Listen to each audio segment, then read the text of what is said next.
पता चले दे दुल्हा कौन हो गोली मारता लभर डन हो घर से उठावे देबो हमर काफी एगो फोन हो घर से उठावे देबो हमर काफी एगो फोन हो पता चले दे दुल्हा कौन हो गोली मारता लभर डन हो पता चले दे दुल्हा कौन हो गोली मारता लभर डन हो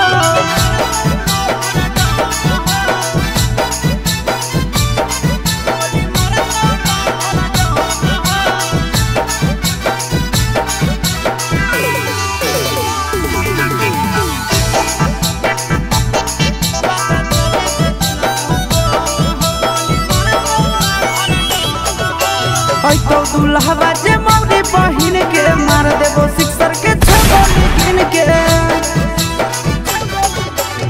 तो दुल्हा जे मौरी बहिन के मार देबो सिक्सर के छगोली गिन के डर नहीं हो सीधा बदमाश चाहे जान हो डर नहीं हो सीधा बदमाश चाहे जान हो पता चले दे दुल्हा कौन हो गोली मारता लभर डन हो पता चले दे दुल्हा कौन हो गोली मारता लभर डन हो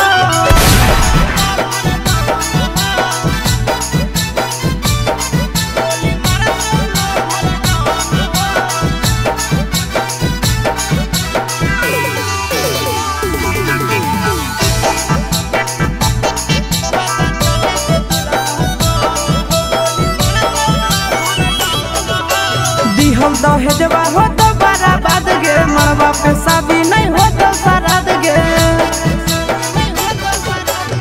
हम दहेजवा हो तो बराबाद गे मरवा पे शादी नहीं हो तो सराद गे ई नहीं सोची हो चिंटू राजा आशीष नंदन मोहन हो ई नहीं सोची हो चिंटू राजा आशीष नंदन मोहन हो पता चले दे कौन हो गोली मारता लभर डन हो पता चले दे दुल्हा